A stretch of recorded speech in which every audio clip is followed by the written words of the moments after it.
You will hear a phone conversation between an estate agent and a woman wishing to rent accommodation. First, you have some time to look at questions 1 to 10.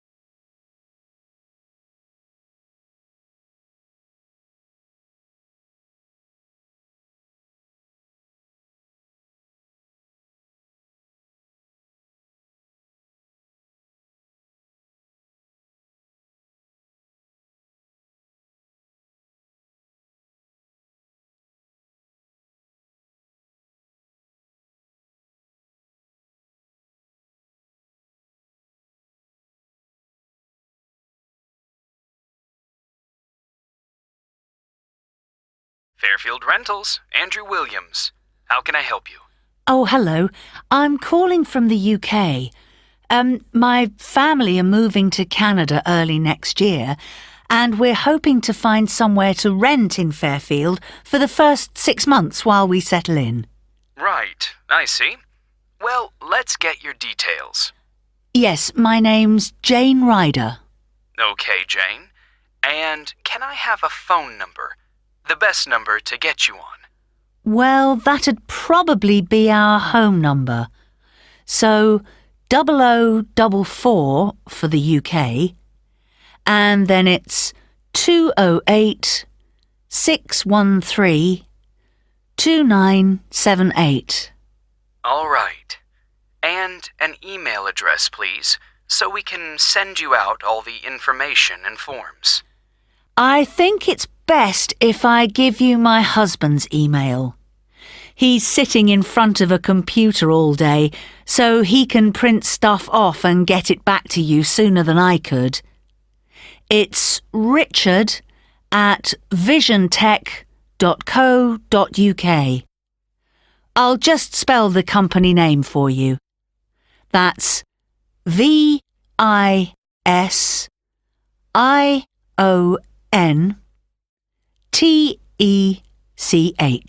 Great. And we have a question here about occupation.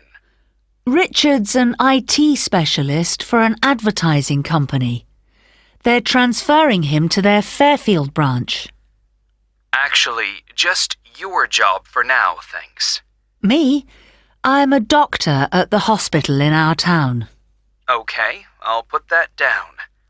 Now, what kind of accommodation are you looking for? House? Apartment? An apartment, probably, as long as it has 2 bedrooms.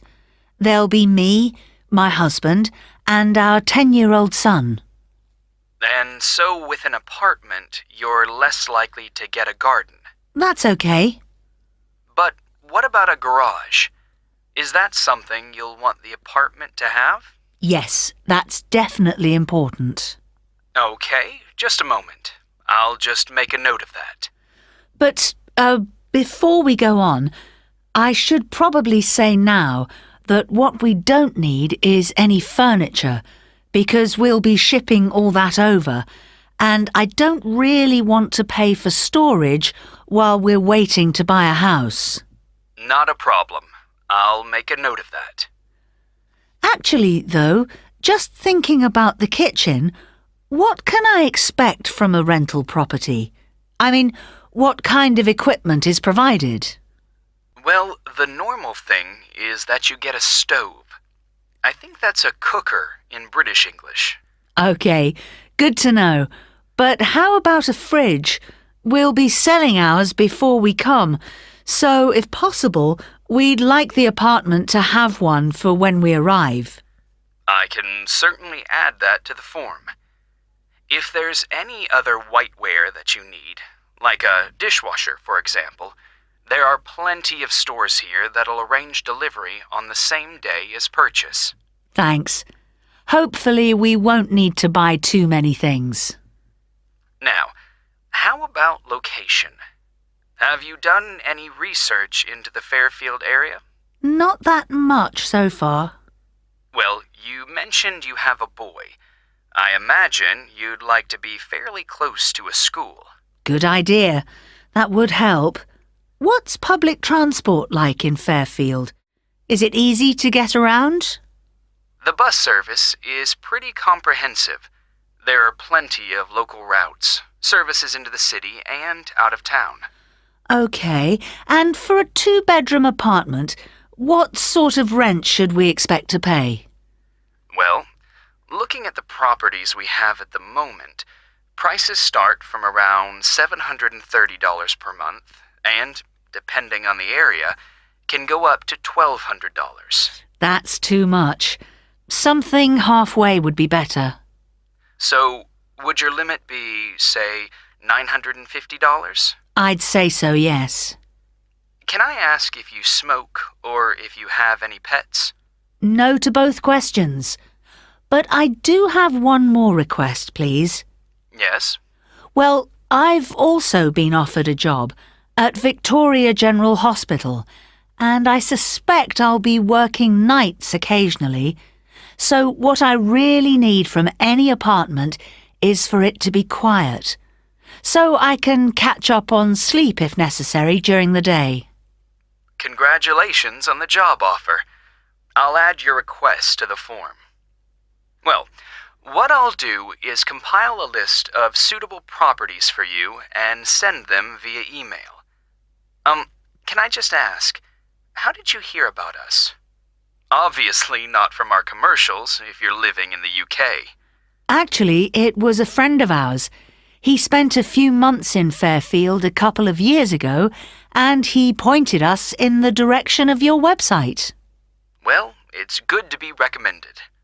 So, what I'll do is... That is the end of section 1. You now have half a minute to check your answers.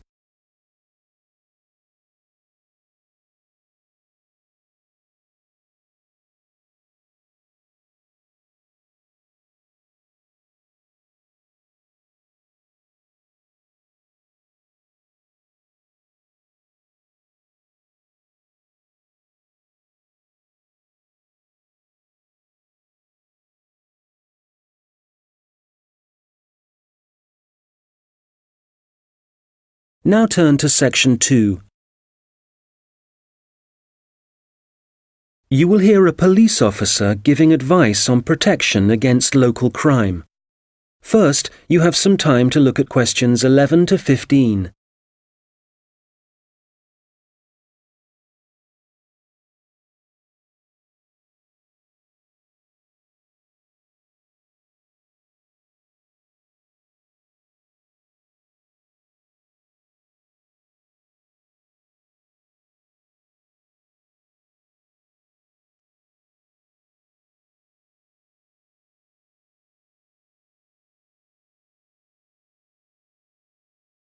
Well, good afternoon. I'm Constable James MacDonald, and as you may know, I'm the community police officer for the local area. That means that, as part of my job, I try to get out in the community as much as possible, talk to the people that live in this neighbourhood, people like yourselves, and make sure there's an effective level of communication between the public and the police, hence the reason for this meeting. There have been several burglaries in the area in the last few weeks, and I'd like to talk about ways you can keep your home and property safe. So I'd suggest that a good way to start is by talking to your neighbours and exchanging contact details with them. This will allow you to get in touch immediately if there's anything suspicious happening next door. Then make sure you have a good discussion about the best course of action to take in case of emergency.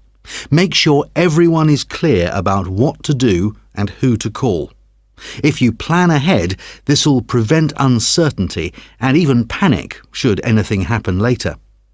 Another thing that I would advise you to do is always leave your radio playing, even when you go out. And if you keep your curtains closed, burglars are less likely to try and break in because they can't be sure whether someone's home or not. Now, none of us want to be in the situation where we can't get into our own home, but do take time to think where the best and safest place is to leave your spare keys. Putting them under the doormat or anywhere near the front door is just asking for trouble. You'd be surprised how many people actually do this, and it makes life really easy for burglars. All these things will help keep your community safe and will cost you nothing. However, if you are going to spend some money, what I'd recommend more than anything else is that you invest in some well-made window locks for your house. This will give you peace of mind. Before you hear the rest of the conversation, you will have some time to look at the questions 16 to 20.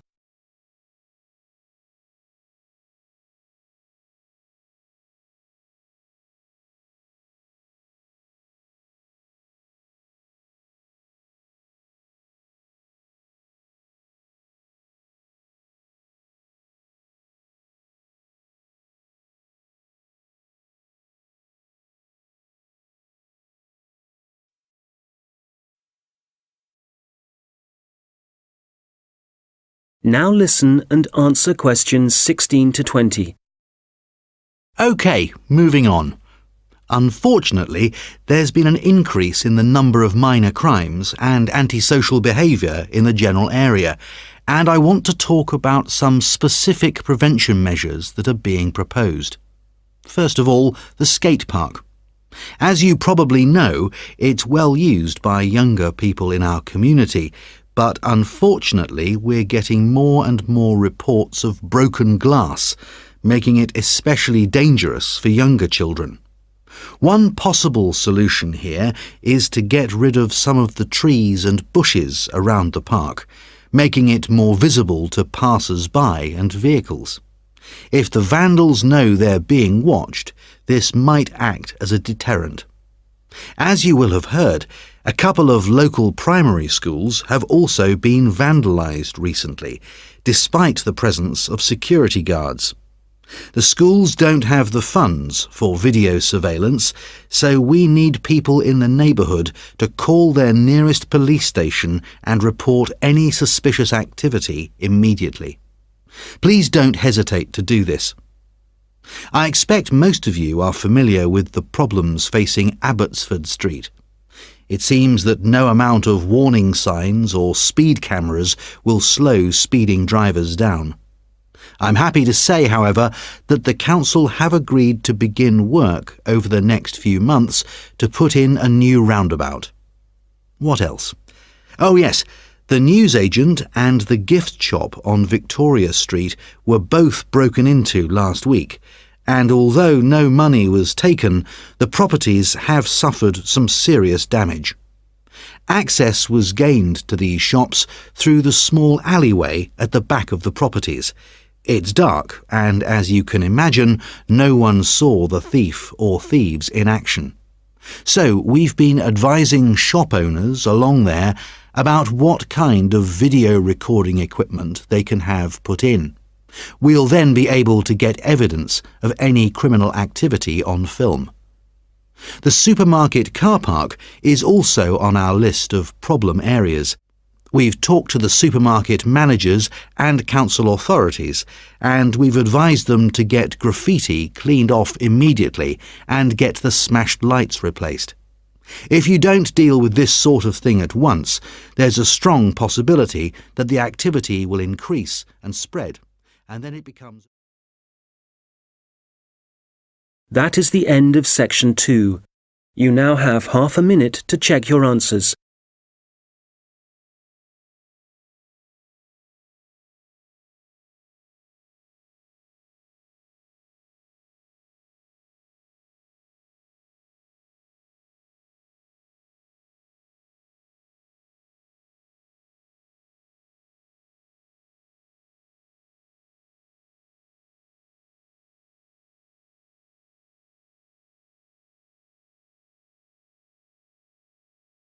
Now turn to section 3. You will hear two students discussing their assignments. First, you have some time to look at questions 21 to 26.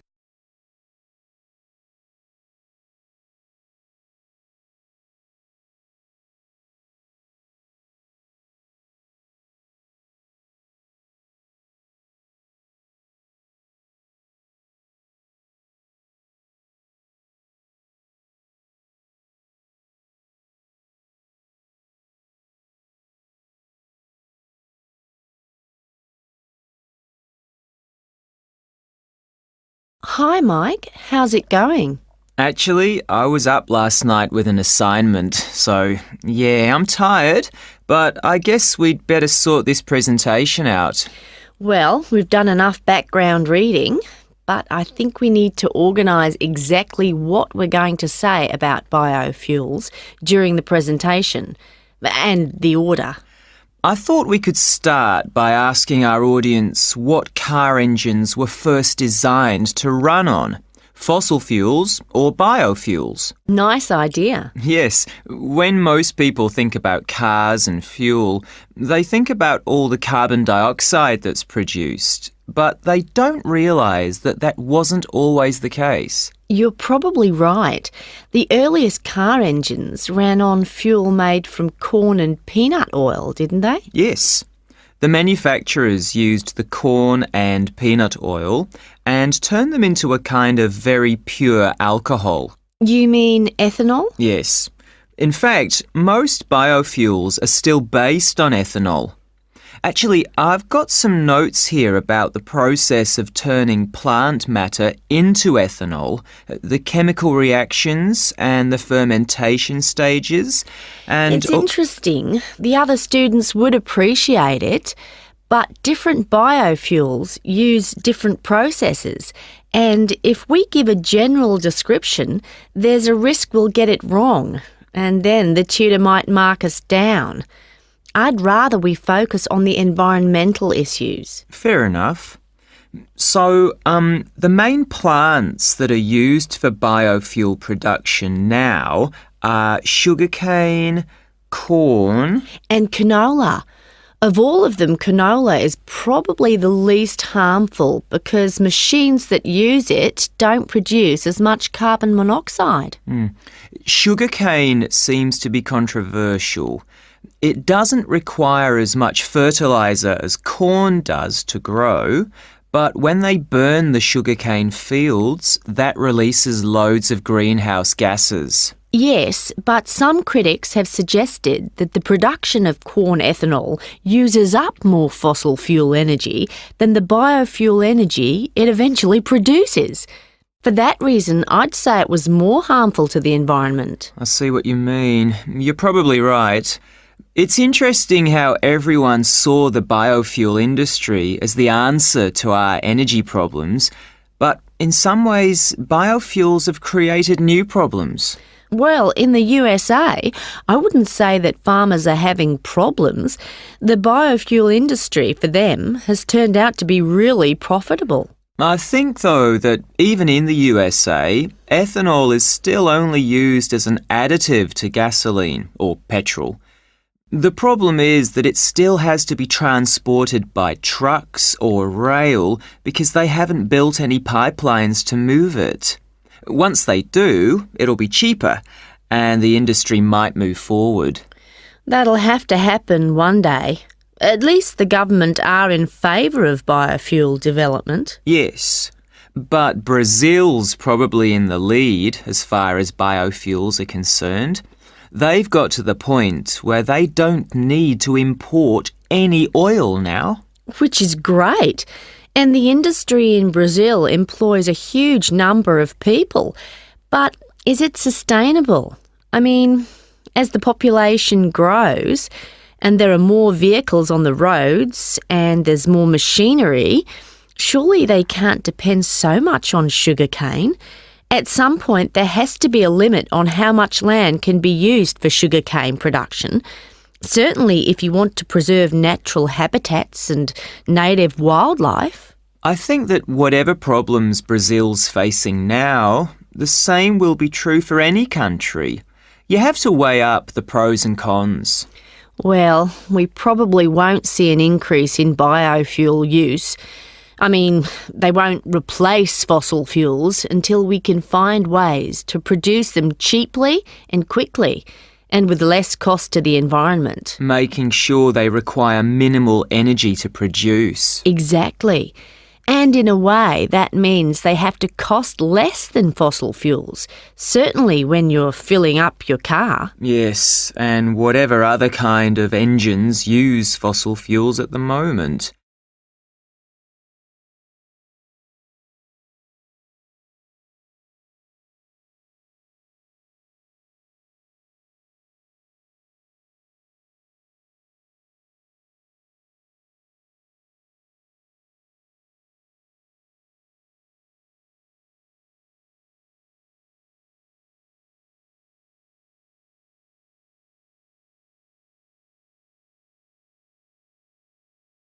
Now listen and answer questions 27 to 30. All right, so in the last section of the presentation, what problems are we focusing on? Well, we've already had a look at different types of pollution in the first section, so we can leave that out. But the biggest issue related to biofuels is that land is now being used to grow biofuel crops, and that's contributing to global hunger. Indeed. It doesn't seem right we're using corn to run cars when people can't afford to buy it to eat. Yes, let's talk about that. The other thing is that in some countries, the way that biofuel crops are grown and harvested still produces a great deal of pollution, really damaging to the atmosphere. OK, that's definitely an issue we should look at. Let's not finish on a negative note, though. Why don't we talk about the potential new sources of biofuel? So rather than corn and sugarcane, what other plants could be used? Good. Some companies are exploring the possibility of using wood and seeing how that can be used to make ethanol. Yes, and algae is another possibility. You can grow it in any water and it absorbs pollutants too. I read that. And grasses, they're another plant that researchers are investigating as a biofuel. And these kind of plants aren't used as food, which is why... That is the end of section 3. You now have half a minute to check your answers.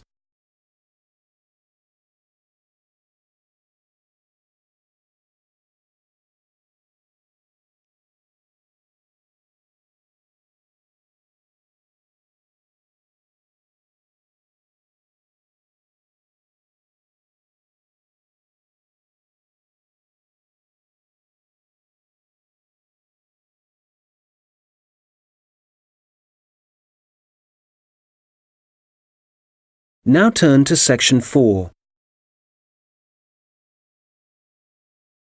You will hear a lecture about how technology affects human interaction. First, you have some time to look at questions 31 to 40.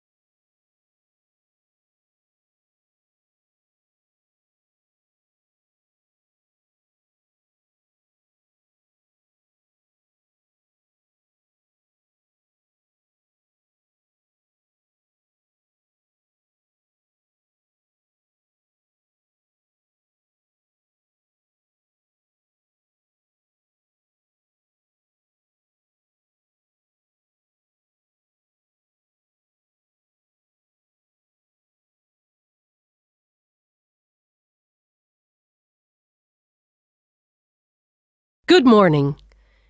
Today, we're thinking about the way that technology is influencing our social structures and the way we interact with one another. Humans, as we know, have always lived in groups. Without this arrangement, our species would have died out long ago. But now, the way we see and define our group is changing. I'd like to start by mentioning the research of American sociologist Mark Granovetter in 1973. It was Granovetter who first coined the term weak ties, which he used to refer to people's loose acquaintances. In other words, friends of friends.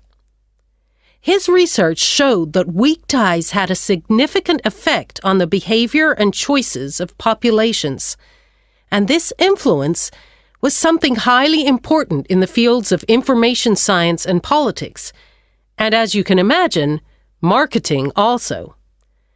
So, these friends of friends, people we might spend time with at social or work gatherings, might not be like us, but they can still have a positive influence because we share the same sort of interests. That's enough to make a connection, and this connection can turn out to be more beneficial than we might suspect. An example of this, an example of how the connection can influence us, is when our weak ties get in touch and pass on details about jobs they think might be suitable for us. Well, since Granovetter first came up with this theory, his work has been cited in over 19,000 papers. Some of these studies have looked at how weak tie networks are useful to us in other ways. And one thing that seems to improve as a result of weak tie influence is our health.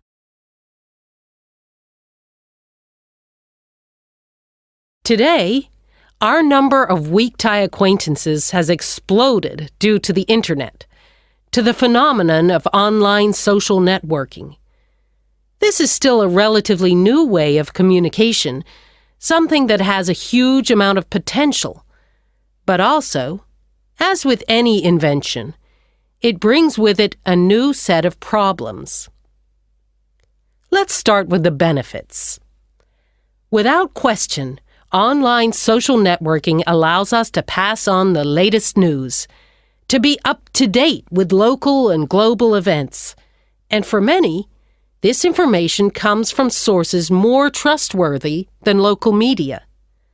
So this is one clear point in favor of online social networking. I know that it's also being used by students as a means of increasing their chances of success in the way that lecture notes can be shared and ideas discussed. I think, personally speaking, that we need some further research before we can definitively say whether it helps or not. There's also been a great increase in the number of networking sites devoted to sharing advice on health issues, but there are as yet no studies to prove the reliability of that advice. Now, what we do have clear evidence for is that people are developing friendships and professional networks in a way that wasn't possible before. The process is faster. I'm not talking about quality here, but simply that they exist. And it's debatable whether the number of online friends that you have increases your level of self-confidence. That's perhaps an area of research some of you might be interested in following up. Turning to the problems, there are any number of articles connecting online activity to falling levels of physical fitness. But it's too easy to blame the internet for our social problems. The poor grades of school children are also frequently linked to the time spent on social networking sites. But it would be naive to believe there are no other contributing factors. One real concern, however, is the increase in the amount of fraud, where, for example, people are using the personal data of others, which they've put online, for criminal purposes. This kind of activity seems likely to continue. And then, certainly for employers, online social networking sites have provided a great time-wasting opportunity, reducing productivity like never before, and I doubt they can put a stop to this habit, no matter what restrictions are in place. We'll come back to these issues in a minute, but I'd like to say something about the theories of Robin Dunbar, an anthropologist at Oxford University. Dunbar has found that the human brain has evolved in a way that means we can only give real attention to a particular number of people. 150, apparently. So, for example, if the number of friends on your online network is greater than that, according to Dunbar, this would imply the relationships are only superficial. Dunbar is not against online relationships, but he maintains that face-to-face interaction is essential for the initial creation of true friendship and connections. He's concerned that for young people, if their only experience of forming relationships is online, this doesn't allow them to form the ability or acquire the strategies for maintaining relationships. For example, in situations where negotiation or diplomacy is required, or where it's essential for